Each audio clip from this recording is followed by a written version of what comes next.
Hi, good morning.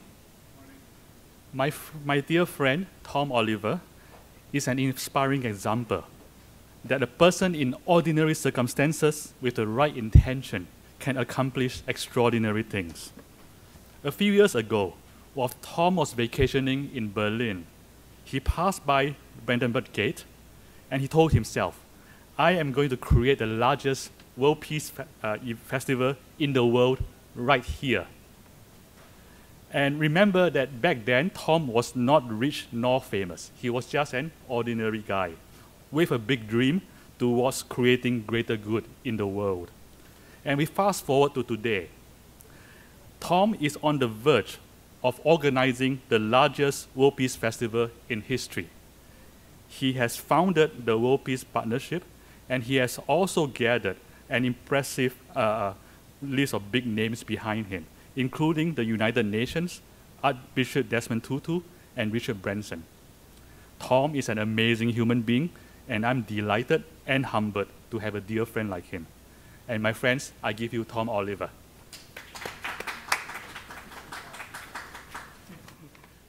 Thank you, my brother. Wow, that was quite an introduction. Well, thank you so much, Meng. It's true. A few years back, I came to this place in Berlin, and I don't know how many of you have been in Berlin. There is this place where the wall used to be. And you come to this place which is full of history and magic at the same time. And you see where a city formerly divided has become one. And it's a good symbol for what we're talking about today. Because I wouldn't be standing here talking to you right now if I didn't believe that world peace is actually possible. So before I give you my take or our take on world peace and Silicon Valley's stake in the game, which is the topic for today, let's talk a minute or two about conflict and war in the world. I brought you some statistics which kind of set the stage for the talk today. More conflicts are now ended by settlements and negotiations than by military victory. Just to give you some numbers, it was 42 to 23 in the 1990s, and now it's 17 to 4 between 2000 and 2005. But military expenditure has increased 45% over the last 10 years. If we're looking at the opportunity costs of war, this is absolutely staggering. So if we're just looking at the conflict in the Middle East, the opportunity costs are put at roughly 13 billion. We're also working with something called the Institute for Economics and Peace. And they are the worldwide leaders when it comes to facts about violent conflict and war. And I got the latest stats from them about the opportunity cost of violence in the world. It's now estimated to be over 8.12 trillion in 2010. So let's just get this for a moment. It's 8.12 trillion. If the world became 25% more peaceful in 2010, we would have seen the global economy have a boost of over 2 trillion US dollars just in 2010. And just think about what we could do with that money. So we could avoid actually the worst effects of global climate change. We could reach the UN MDGs, and we could actually, at one stroke, we could eliminate the public debt of Greece, Portugal, and Ireland. So that's kind of the stage for what we're talking about today. However, if you look at peace agreements and negotiations, about 40% of them fail over time. And a good question is why? And one of the reasons is that peace is seen as something quite passive and weak. And peace is seen as something that we talk or think about when we have violent conflict. So people then, they sit down and they try to reach settlements. But the problem is the real causes of violence and of war are never really addressed. So we're kind of trying to cure the symptoms, but we're not really getting at the the roots and the sources of conflict in the world today. So I would like to start with asking you, the audience, at random, what you think, what peace is to you, really. Because one of the funny things I've seen over the years is that everybody defines peace very differently. And I'm asked a lot of times, so what's peace to you? So let's start right here. What is peace to you? I always think of inner peace, I guess. Okay. It's very good. Very good. Here we go. That'd be more outward, so Okay. Oh, absolutely. You're absolutely right. So for you, it's more about inner peace, and for you, it's more about ending violent conflict on the outside. Okay. Very good. Someone else? What's peace to you? Peaceful minds. Very good. Okay. Here we go. What's it to you? Physical safety and respect. Respect is a good one, actually. Comes up very rarely. Very good. What about you? Any ideas on what it is to you? Oh, many. Okay. Here we go. Personal happiness. Very good point. I met a representative from from Bhutan recently. I don't know if you're aware, they have a gross national product of happiness they define, which is, I think, quite a nice take on it. So I think happiness is an important point. You, Annie, what it means to you? Forgiveness. That's a good one. Very good. Very good. How would forgiveness relate to peace in your opinion?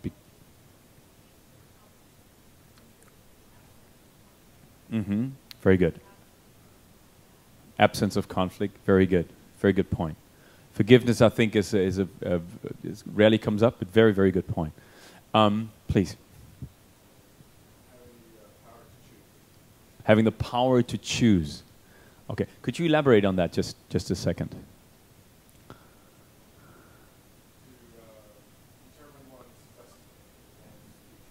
To determine one's destiny.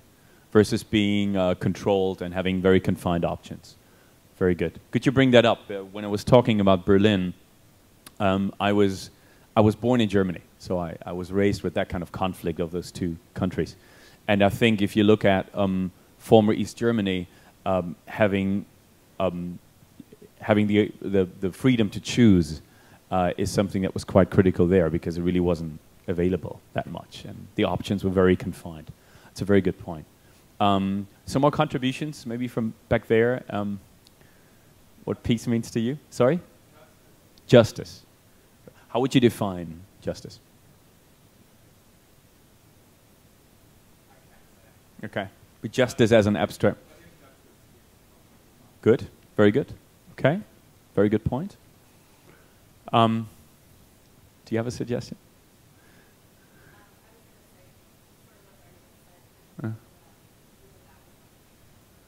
Be able to move about without fear. Fear is an important point. Yeah, I think that's very important. I was surfing at Mavericks yesterday, Half Moon Bay, and I had this strong fear of sharks, actually, because it's the great white shark kind of triangle. So fear is something that, I think fear has many different forms. I think there is a natural fear we have, which is justified, and there is something else that, you know, we all know, the kind of the mind game of fear we're playing, and that's very real as well, and is influencing a lot of our choices. And then obviously fear is very real when you're in a conflict zone and experiencing violent conflict. So very good point. Good. So, before I start with my take on world peace, and I'm sorry I'm engaging the audience so much, but I really think it's so much fun. And I always talk about the brilliant minds at Google wherever I go, so I think I have to engage a little bit of that here. I would like to have some initial feedback of what you think, or what we would need to create world peace. Just some kind of, in a sentence or two, where do you think it starts? I mean, if we talk about inner peace, then this would be methods to achieve inner peace, right? If we talk about conflict, is there something that's lacking in the world today where you think we should have that to create peace? Would there be something where you think. Many brought this up earlier, but Mhm. I imagine that a lot of conflict is caused by people talking past each other, People not talking to each other. Very good point. So in terms of connectivity, would then be something that could help. Very, very good point. Other ideas, just kind of in terms of a brainstorm. Education. Very good point. Read your daily newspaper. Mm-hmm. Mm-hmm. Mm-hmm. Very, very good point. Could you repeat that so I can give it to the camera?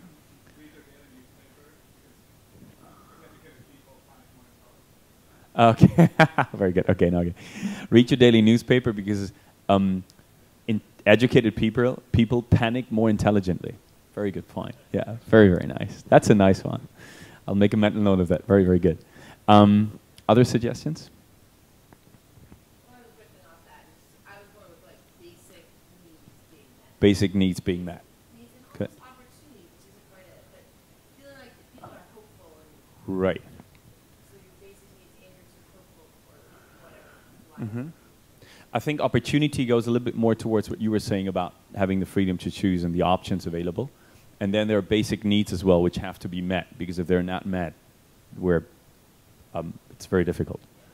Very good. Very good. Any other suggestions for maybe in light of recent events we've seen around the world where people start their own revolutions? One of the reasons, yeah, please. Less corruption. Good point. Less corruption. Okay. You need more say into, I mean, looking at the current things, you need to feel like your voice matters or something. Very good point.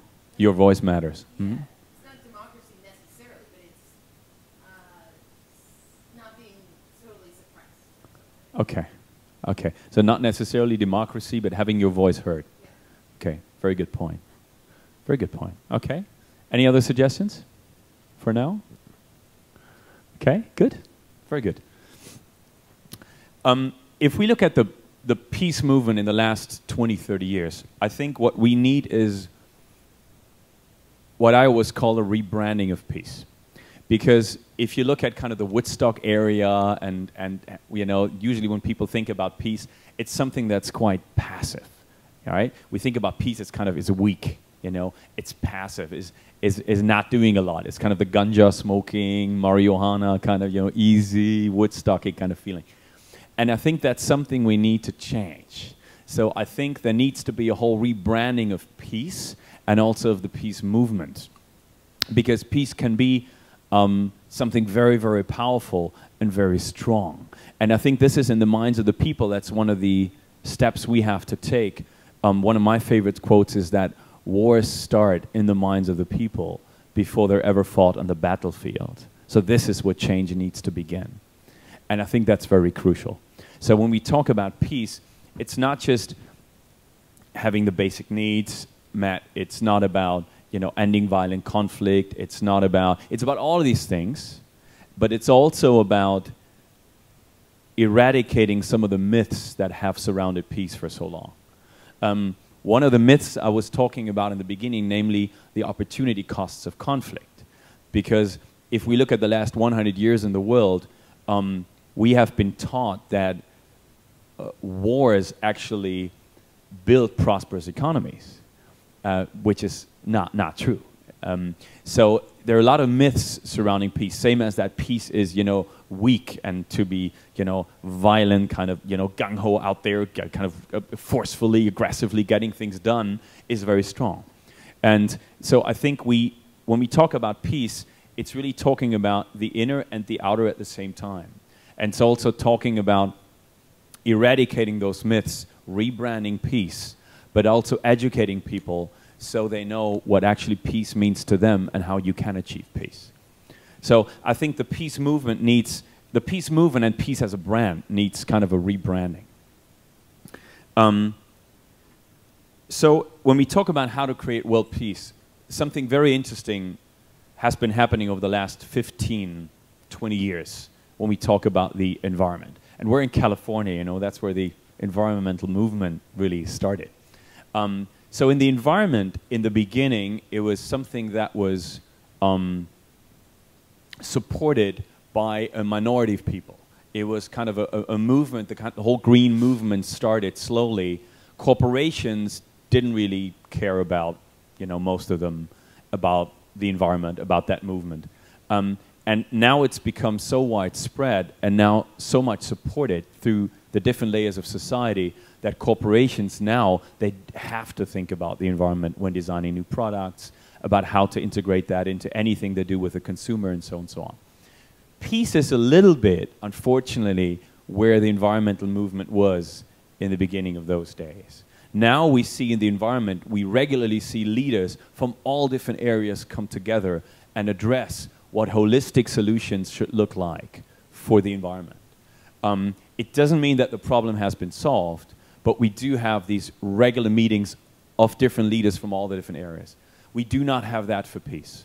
So the UN usually talks, I'm generalizing here, but the UN talks to other people in the UN. Military talks basically among themselves. Well, artists are, you know, pro-peace anyway, but there is no real interaction. Then you have governments. Corporates don't really pick up on peace. It's not a big topic with corporates. So we've been very fortunate in what we're doing with the World Peace Festival and the World Peace Partnership to attract some corporates who feel that they should put that on their flag.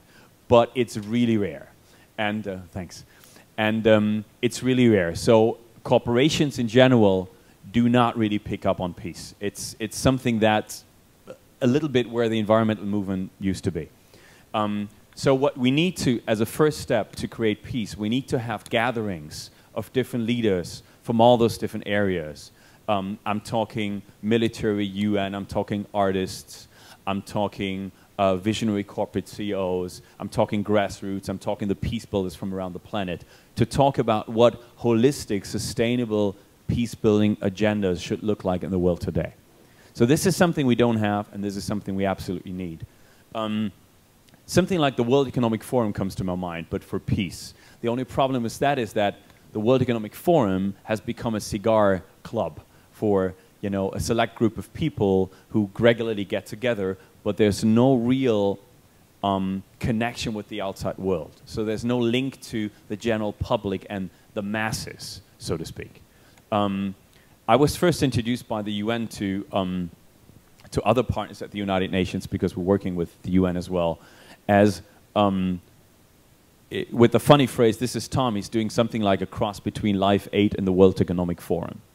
But what that kind of means is that we need to have the masses together with those, you know, that gathering of leaders. And that it needs to be a two-way street. So that's something we definitely need. Unfortunately, when we're talking about big events like, for instance, Live 8, Live Earth, but also other things like, you know, Stones Live in Rio, for instance. They got over 2 million people for a concert together in Rio, and then everybody walked off and everybody went home. And Mick Jagger said afterwards, you know, he said, we could have done so much with those 2 million people.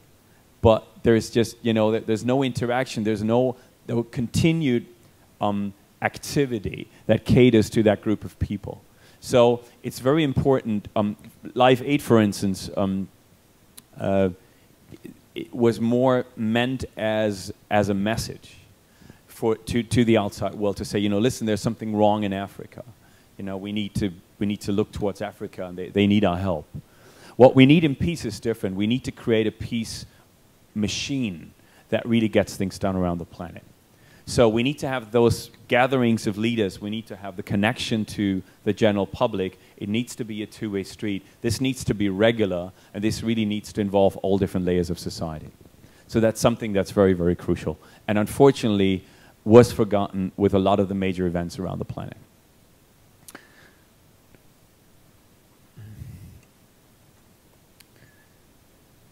So when we talk about a peace-building agenda, this has to be coordinated between all those different players. It has to be something that's holistic, which means it has to really address all the different sources of conflict. Everything you said before is very, very important, because everything you said pertains to peace. And so when we talk about a holistic peace-building agenda, it has to involve all those different areas. It has to involve inner peace, but but it also has to involve global connectivity. It has to involve conflict between individuals, but also between nations. And it also has to involve the environment as well as, you know, the corporate leaders, the military, the UN, and so on. Otherwise, we're lacking a holistic and sustainable agenda, and this will simply not result in peace over time. And we'll be, at the end, we'll just kind of cure the symptoms, but not really address the causes of conflict. And any feedback to this so far? Any kind of other ideas you might have, or maybe you're not of the same opinion, or something that I'd like to make this more of a kind of engaging talk than just kind of talking at you. Yeah? Mm-hmm. Mm-hmm. Financial resources. Okay. So this goes a little bit back to the basic needs, but also to the financial resources, right? So it's basically about eradicating poverty, which I think is a very, very crucial point. In what I'm doing, we're working also with something called the Global Poverty Project, which the founder of that was also the founder of the Make Poverty History, one of the founders of the Make Poverty History campaign, which resulted in Life Aid. I think that is a very crucial point.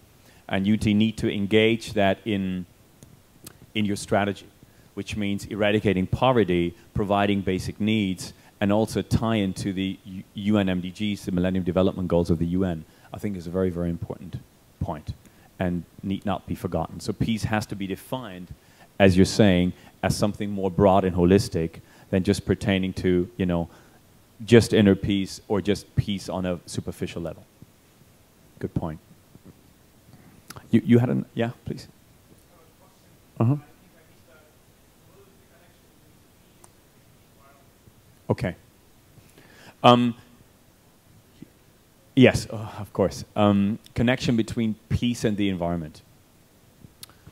Well, first off, I think that when we talk about peace, you can't call yourself peaceful when you're destroying the environment at the same time. I think we have to look at peace also in the sense of a larger context and see that we're embedded in an environment where life is based on cooperation, not only in society, but also with our planet. So first, on a broader level, I think peace should pertain to peace within yourself, peace with others, but also peace with the environment. At the same time, though, environment, when we talk about the environment, it also has to do with scarce resources, which is something you brought up before. So the fights over scarce resources will, unless we resolve the problem, the energy problems and also the problem of scarce resources and the allocation of resources around the planet will obviously, can result in violent conflict. So that's a very, very important point.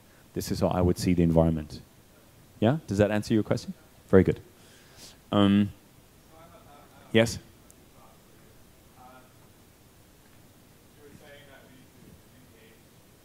Mm-hmm. So it sounds to me that this in a way could be analogous to a problem of optimizing websites. Mm-hmm. There's not always a desire to make a product. Mm-hmm. But if you make it very easy to make a product, Mm-hmm. you might gain X% of users or activity on your website. Mm-hmm. Because now you don't have to click on the button to do that you want to.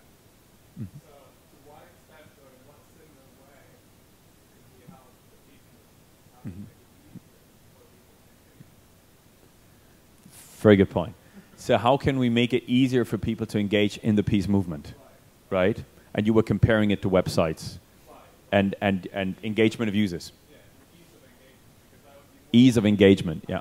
more likely to work for peace if I didn't have to go out of my way. Exactly. Or if I give me a space for it, Uh-huh. make me want to go out of my way. But maybe Very the good. barrier to entry that working for peace is more high because I'm not a real peace. Very good. Very good. Because you said you're not a world leader, this is why the barriers of entry are very high. This is, I think, one of the myths we're talking about. People generally think that, I'm not a president, You know, I'm not a billionaire, so I can't really do anything about peace. Well, I've met billionaires who thought they couldn't do anything about world peace.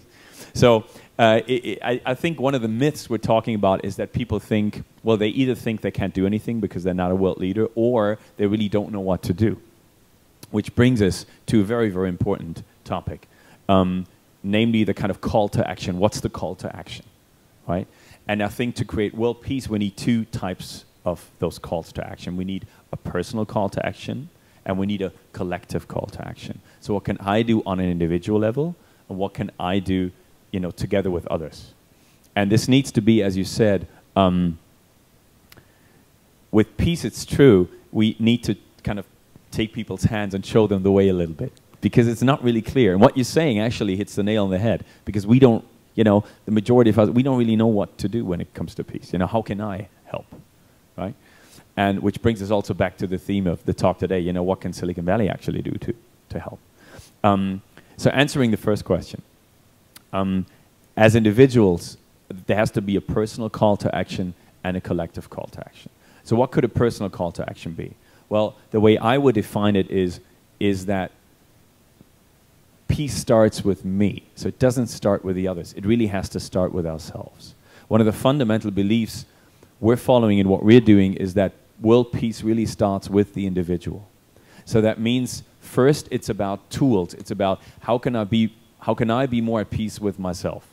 So I would really start at the top with kind of inner peace, right? Without sounding too esoteric, but how can I be more at peace with myself and others? What do I do if I'm, you know, in a situation where I just want to kind of, you know, hit my boss or whatever? You know, we've all known the situations where we kind of, you know, oh. And so how can I attain actually a genuine state of peace? So one thing that we need to do is we need to create those tools for individuals, and they're already out there, but we need to kind of collect them and make them available to individuals to tell them, listen, this is what you can do about peace. The next step would be we have to take this one step further. How can you actually resolve conflict between you and others? And also for this show, you know, several steps and very practical solutions. One thing we're doing, for instance, we're publishing educational materials about this, where we show different steps to individual peace, but also steps for conflict resolution. So, you know, what can you do if you're actually in a violent conflict? What can you do to resolve conflict in general?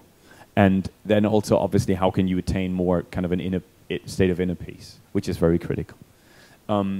As a collective call to action, this is something where we're lacking in the peace movement, kind of a coordinated global agenda. So what we've done, we have worked together with grassroots to governments, to military, to the United Nations, and the kind of famous and non-famous peace builders from around the world, and have asked what would a holistic global peace building agenda look like. And we've come up with a solution of 7 long-term programs, which range from, you know, kind of that inner peace and education materials to educating the next generation of peace builders, meaning the younger generations, to empowering women around the world to be in positions to have more leading positions when it comes to peace, to working towards a UN Peace Treaty Convention, actually in 2015, to also something that I will elaborate a bit more about later, which is something we call a global tax on the arms trade, because we're actually campaigning to impose a tax on the arms trade and redistribute money from those profits, which are outrageous, to help achieve the Millennium Development Goals and eradicate poverty, where you again come full circle. So individual, personal call to action and collective call to action.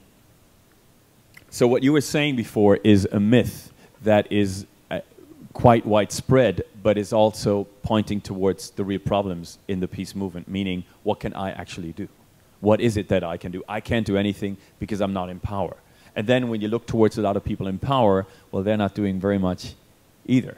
So then the question is, who's doing what then in the end? So we need to, all of us need to engage. So about the personal call to action, inner peace, it's between me and others. And then there's also the collective call to action, where right now we see that actually each individual counts. because we're at a very, very crucial point in history where technology empowers individuals around the planet because of global connectivity, which is basically one of the areas I wanted to talk about today. What can Silicon Valley do when it comes to world peace? So, one thing you were saying before, the more I am connected to others, the less need for conflict there is. And why is that? Well, first, global connectivity means that information travels instantly across the planet. This has several side effects. Number one, the more I understand about the lives of people at other places on the planet, the more I actually identify with them. You know, the more I know about this guy in Somalia or in a conflict zone, the more I can identify with them. The more I connect and the more information I have, the less I'm actually prone to engage in conflict. And the more I'm also bound to actually help those people who are in need. But for this, I need information. Now, we have actually seen a revolution in technology over the last 10, 20 years. And now, individuals are empowered more than ever before around the world. But what's happening is that individuals are using certain tools and certain technology to free themselves, as we've seen in recent months. But this is done out of sheer need. But it's not that Silicon Valley actually sat down and said, listen, what can we actually do? How can we take what we have, take this one step further, and really empower individuals even more to bring about peace? So what I'm saying is that people have been using those tools basically as a result of the need and the situations they're in, but there hasn't been a conscious effort here to actually sit down and think about, okay, let's look at what we have, let's look at what's been working, and how can we put that together, take it one step further, and maybe even just combining what we have in a new way or in a better way to really help those people around the planet start their own kind of bedroom revolutions, which then become nationwide revolutions. Please.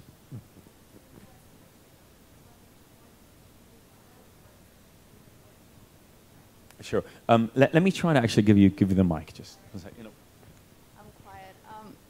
So can you tell us what has been working and what kind of impact it has so far? Okay. From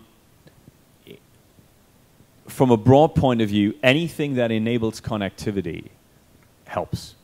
So we were just talking about this actually before you came in, about cell phones and connectivity and solutions that work even when the internet goes down and so on and so on. There's something in Africa, it's called the Ushahidi engine, has been working wonderfully, which is basically something where people can connect with each other using something called the Ushahidi engine to not only help, it started as a kind of civilian movement, and it started to quell violence in Kenya. I can give you the example numbers here. This was in 2008. That was an internet platform allowing data to be gathered via text or email to be visualized on a map or timeline. And this, in the end, enabled faster or more accurate response than ever in history when it came to where the herds of conflict were. So when it's been used in Haiti, Gaza, and many other areas afterwards. So when Kofi Annan actually came to Kenya afterwards, a lot of the fires had been put out. So when we talk about what works, number one is that kind of global connectivity, empowering people to be connected, to share information. And it's really a lot of times that simple. So it's really like, how can we make information available faster, more exact and better than before? So it's all out there, but again, there hasn't been a conscious effort to really sit down and think, okay, let's look at what people actually do need in those situations and what we can provide. If you look at what generally works, of the big platforms out right now in the general public, and I'm not talking about violent conflict, we see things like Google, obviously definitely working, Twitter, Facebook, those are like the giants that are working and how now people connect with each other. Learning from those experiences, we could take it one step further and see, okay, how can we combine some of the methods and the tools to really help people know what's going on, make information available faster and better than before. Also, what's missing worldwide is a network connecting people interested in peace projects and initiatives. So, meaning the best thing could happen actually like 2 blocks from you, but you would not know that it's going on. That's completely missing in the world today. Also, what's missing is that there is no transferal of knowledge. So, for instance, a guy working with inner city kids in Detroit doesn't really talk to the guy working with child soldiers in Somalia. But the funny thing is that the tools and what's working is actually, that's transferable. But there's no real exchange of information. Why? Because peace has not been given priority. It's as simple as that. So you could do so much more if you brought about or you enabled those networks and that exchange of knowledge. Which again, it happens at a very, very, very small level, but it's really minimal. Then again, there are a lot of initiatives around the planet no one knows about. I was talking about this kind of what happens 2 blocks from you, but it also goes farther than that. We work with someone in Somalia who, for $5, purchases a goat and takes the goat on his kind of little motorbike and goes out and exchanges 1 goat for against 1 child soldier. He works with the militias. So for €5, he can actually free 1 child, which is amazing. And I think if more people knew about initiatives like this around the planet, people would know more what to do, which comes back to what you said before. Maybe I can give time and resources. Maybe someone in Detroit who works with inner city kids needs a new website, and I could help him pull that up. But maybe I can give $15, $20, $30 to someone who frees child soldiers in Somalia. But again, you don't know about it. So again, it's about getting that information out there and helping people to make wise choices. What's your feedback? Sounds like we need a new type of Journalistic guerrilla. Yeah. I don't know. I was watching Al Jazeera the other time. Sorry, let me give you the mic. Yeah, it's actually good. Right, I was saying we might need a new type of journalistic guerrilla because, in my opinion, mainstream media, they don't cover the necessary sort of angles or views. And it had a big impact on me when a couple of days ago on Al Jazeera, I just saw this footage of a guy in Bahrain, I think, crying because his son had died. Now that's not normally the type of pictures you see on CNN, etc. And in seeing that footage, it made me feel more connected with the people on the ground. And it brought the problem kind of closer to home. Exactly. Exactly. Exactly. Which again goes back to global connectivity. What can we do to share those stories? Because I know when I've been that sad. Right. Because you know when you've been that sad. So it's exactly it. Very, very good point. Right. It enables empathy. Exactly. And then also altruistic action. So you think, what can I actually do to help him? Exactly. Yeah. That's exactly it. So what are we talking about then? We're talking about exchange. Let's collect some of your ideas. So we're talking about exchange of information, right? So we need more. So what do we need? We need more information. Correct? We need more sharing. We need more empowerment. We need networks that enable people to connect with each other. Right? We need tools that work locally. So we need people in conflict zones to be able to connect with each other. And the data that's then gathered, ideally, would be fed into a system that would show areas of violent conflict, that would also provide other information which people could then use to actually resolve conflict. Right? Right. The problem is censorship. this is also something we were talking about actually earlier before the whole speech started. We're talking about what could a different solution be that would enable people to connect, for instance, using cell phones when internet networks are shut down, right? And I think also the cell phone, obviously we had Google, but the cell phone providers have not really understood the power of what they could do as well. That really hasn't, they haven't caught up to that. In terms of global connectivity, that really hasn't, also because it hasn't been on their agenda. There could really be an enormous revolution there when it comes to peace building if they address this from a more conscious point of view. But it really hasn't happened. So that's a very, very good question. What could we do to enable networks locally, even if there is censorship? Another thing you were saying is that obviously the whole idea of how we approach journalism has to change, and the news we report on. I know an initiative in Hollywood that actually it tries to set up a network for good news as opposed to kind of bad news, right? Because we know how much good news is actually favored. In Africa, we're working with someone called A24 Media, which is the largest independent news network in Africa. What they're doing is they're providing a platform for journalists to share news that also a lot of times could be censored, because there is a lot of censorship still going on in a lot of these areas. So what we're talking about is also different approaches, very good point, to journalism, meaning also, you know, reporting on good news and what works, as well as on basically being free of censorship, or finding ways that people can still make their voices heard even though there is censorship. Which, for instance, this guy, Salim Amin, we're working with in Africa, has done. It's called A24 Media. And as I said, is the largest independent news network in Africa. So that's exactly a very, very good point. Sorry about that. So to sum up a little bit, we said we need to give individuals tools. So we need to know what tools are out there to enable me to be more at peace with myself and others.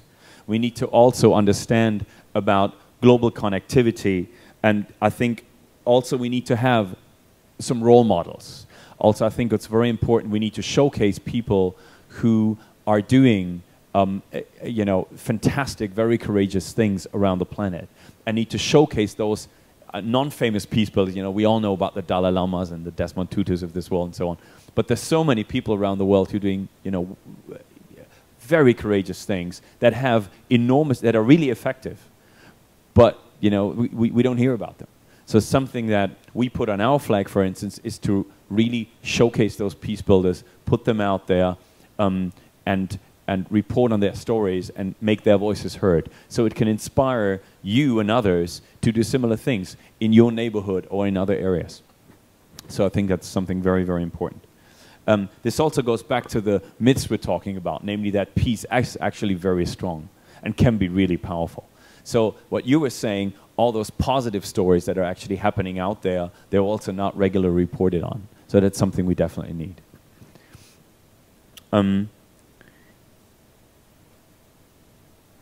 Generally,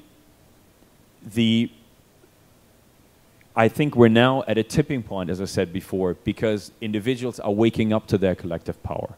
And technologies have reached a state where those two kind of awakenings could actually merge. But I really think it needs a conscious, responsible approach from everybody involved, and then including, as I said, Silicon Valley, to really sit down and think, okay, like almost like in a task force, you know? And ideally, at different levels and at different areas, what could we actually do? What could we do to empower those people? What can we do when it comes to global connectivity? What could we do to make those voices heard? And so on and so on. I think that's a very critical point. And I think, again, it starts in the minds of the people. It starts that, it starts with me, and it starts with each one of you feeling that, okay, I really don't want to be a bystander. I want to take a conscious effort, and I want to do something about this. And what you were saying about watching this on TV, it made you feel closer. So you identify more, and you immediately ask yourself, okay, what can I do to alleviate that situation? Good. Let me tell you a little bit about what what we're doing at the World Peace Partnership and the World Peace Festival. And then I'd like to conclude. We're basically running an event that would be the largest peace event in history, where we do exactly what I said at the beginning. We get those leaders from all these different areas together, whether that's UN, whether that's military generals, whether that's visionary corporate CEOs, entrepreneurs like Branson, whether that's people from music, art, film, and of course the Nobel Peace Laureates. We also get the famous and non-famous peace builders there, so that we can learn from their stories and also from their wisdom when it comes to peace building. Then the idea is that all those different representatives go home to their own constituencies and take the kind of the global coordinated peace building agenda that we've been collectively putting together home to their constituencies.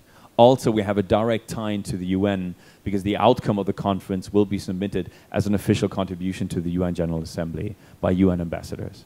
We also try to enable global connectivity as much as possible, also at the event, having individuals feedback to the topics right away before, during, and after the conference. So you don't have just, you know, a bunch of fantastic people sitting in a room, but there is no real outside connection. Also, we're driving what I was saying before, the kind of coordinated peace-building agenda around the world, which is long-term. We take the event around the planet, but we also have 7 long-term programs which tackle, we hope, in cooperation with grassroots to governments to UN, all those vital elements of conflict around the planet so that we can really make a dent and achieve peace. One of these programs I was talking about is the global tax on the arms trade, which we're really excited about and which is getting fantastic momentum, which is that we're campaigning to impose a tax on the arms trade. And I'm just talking about arms, the profits of the exports. I'm not talking about the security blanket of the respective countries. So I'm just talking about the infuriating profits that are made in that industry. If you look towards tobacco, which is taxed by, I think, an additional 20% in the US, and then you look at the oil industry, which is taxed by an additional 12% in countries like the UK. We also have things like the airline tax and so on and so on. I often wondered, well, what about the arms trade then? And the profits are outrageous.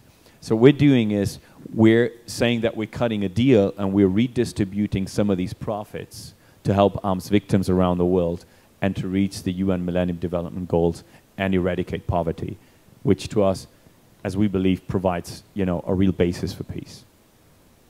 So it's one of the, you know, one of the many approaches we're taking to kind of make a dent on our end. Maybe I could conclude with a statement that all of you here today, I'm not giving you a comment, certainly have a very strong interest in peace and are quite passionate about it. And you feel that you are connected to this.